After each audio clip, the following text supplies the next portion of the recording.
안녕하세요. 오늘은 2025년 소그룹 공과 제34과 하나님의 것을 세는 믿음으로 살아가라에 대해서 함께 나눠보도록 하겠습니다.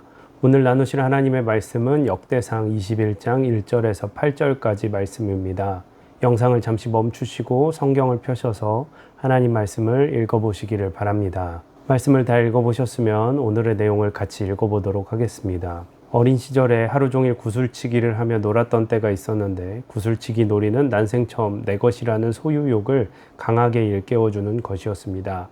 구슬치기 놀이는 당연히 아이들과 어울려서 구슬치기 하는 그 놀이 자체가 재밌는 것이었지만 사실 가장 행복한 것은 구슬치기가 끝난 후에 구슬을 세어보는 시간, 곧 나에게 얼마만큼의 구슬이 있는지를 확인하는 시간이 가장 행복하고 기쁜 시간이었습니다. 구슬을 많이 따서 구슬박스에 구슬이 가득할 때면 어린 마음에 세상을 다 가진 것 같이 행복하며 그 구슬 하나하나를 세어 정확히 그 구슬의 숫자를 친구들에게 자랑하고 다녔던 기억이 납니다. 오늘 말씀 속에도 세어보는 일이 나오고 있습니다. 역대상의 말씀에는 다윗의 이야기가 3분의 1을 차지하고 있습니다. 그만큼 다윗이라는 사람이 아주 중요한 사람이라는 말씀입니다. 역대상을 읽으면서 다윗을 위한 새로운 별명을 하나를 발견하였습니다. 다윗의 별명 중에 하나는 세는 사람입니다.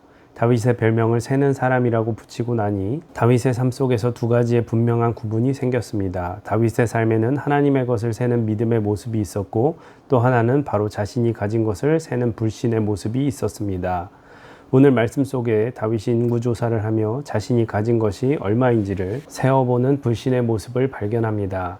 오늘 사실 다윗은 밧세바를 범하는 실수와 더불어 자신의 인생에서 가장 큰 실수 중에 하나를 범하고 있습니다. 다윗은 인구조사를 통하여 자신이 가진 것을 세고 있습니다. 다윗의 삶 속에 하나님의 것을 세며 믿음의 삶을 살았을 때 어떤 일이 일어났으며 자신이 가진 것을 세며 불신의 삶을 살았을 때 어떤 일이 일어났을까요?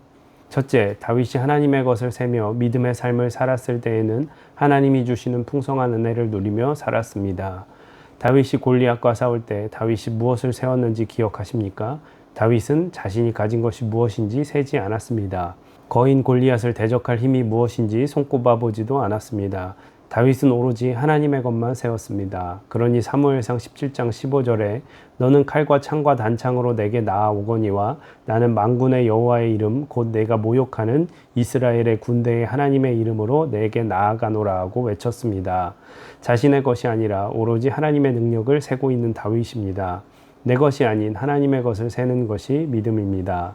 또한 하나님께서 다윗에게 백향목으로 지어진 아름다운 궁전을 짓게 하셨을 때 자신의 궁전을 세는 것이 아니라 하나님의 성전의 형편이 어떠한가를 곧 하나님의 것을 세웠습니다. 그러면서 역대상 17장 1절에서 나는 백향목궁에 거주하거늘 여호와의 언약궤는 휘장 아래 있도다 라고 탄식했습니다.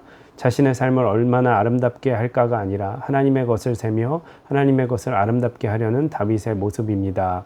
앞에 이야기했듯이 역대상의 3분의 2가 다윗의 이야기입니다. 이 모든 내용이 다윗에게 부어졌던 축복에 관한 내용입니다.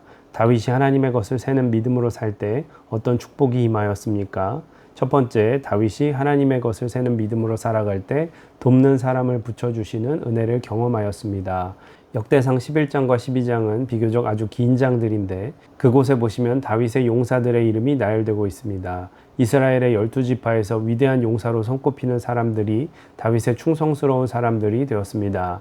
한 장도 아니고 두 장에 아주 빼곡히 다윗을 돕는 용사들의 이름이 적혀 있는데 그 중에는 이스라엘의 12지파를 넘어 외국에서도 다윗을 돕겠다고 찾아와 함께하는 사람들이 있었습니다.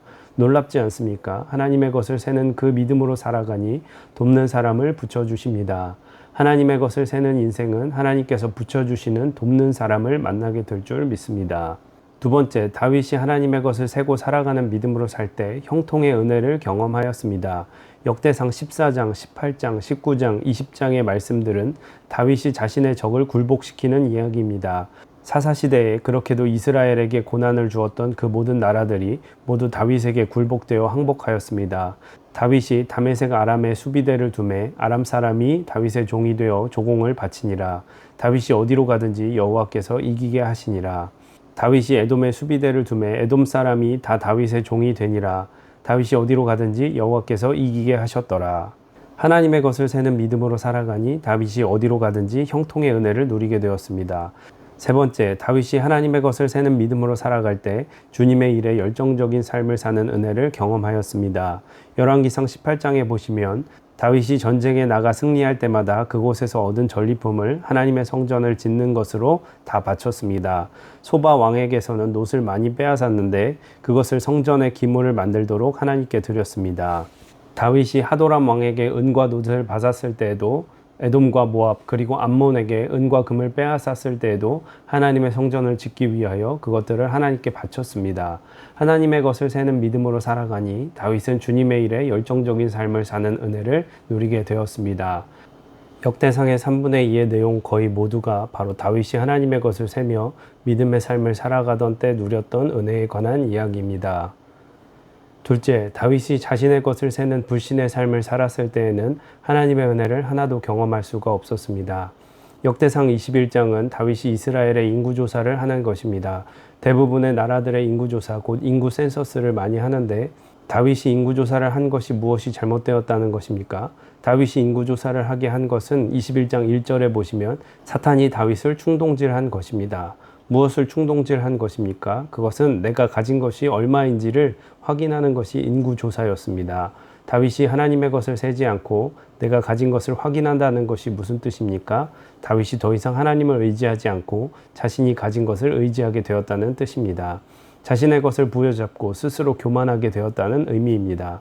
불행하게도 자신의 것을 세는 순간 다윗은 하나님의 것을 하나씩 잃기 시작하였습니다. 요압이 아뢰되 여호와께서 그 백성을 지금보다 100배나 더하시기를 원하나이다. 내 주 왕이여 이 백성이 다 내 주의 종이 아니니까 내 주께서 어찌하여 이 일을 명령하시나이까 어찌하여 이스라엘이 범죄하게 하시나이까 하나 요압이 왕의 명령을 마땅치 않게 여겨 레위와 베냐민의 사람은 계수하지 아니하였더라. 요압 대장군 곧 다윗의 모든 군사를 지휘하는 대장군이 하나님의 것을 세지 않고 자신의 것을 세려고 하는 다윗에게 간청하였습니다. 그러나 다윗은 그 말을 듣지 않고 자신의 것을 세웠습니다. 그럴 때 다윗의 가장 충신인 요압이 다윗에게서 그 마음이 돌아서기 시작하였습니다. 더 나아가서 다윗이 자신의 것을 세니 하나님의 형통의 은혜가 멈추고 하나님의 진노가 임하였습니다. 하나님의 일에 열정을 쏟는 삶이 아니라 자신의 것만을 지키려고 하는 어리석은 삶을 살게 되었습니다. 하나님의 것이 아니라 내가 가진 것을 세려고 할 때 다윗의 삶은 어두움 속으로 빠지게 되었습니다. 다윗의 믿음과 불신의 모습을 보면서 과연 우리는 하나님의 것을 세는 삶을 살아가고 있는지 아니면 내가 가진 것만을 세며 살아가고 있지는 않은지 돌아보기를 바랍니다. 그리스도인은 내가 가진 힘과 능력이 아니라 하나님의 것을 세며 살아가는 사람들입니다.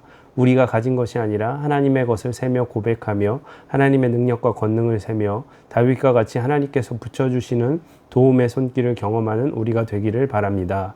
또한 하나님의 것을 세며 형통의 은혜를 누리기를 소원합니다. 하나님의 것을 세며 주님의 일에 우리의 모든 것을 드릴 수 있는 열정의 사람이 되기를 소원합니다. 네, 이렇게 해서 2025년 소그룹 공과 제34과를 함께 읽어보았고요. 나눔과 적용을 천천히 읽어보시기를 바랍니다.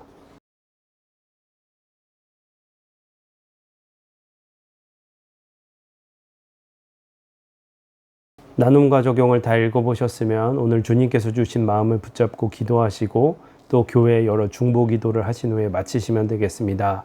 수고 많으셨습니다. 감사합니다.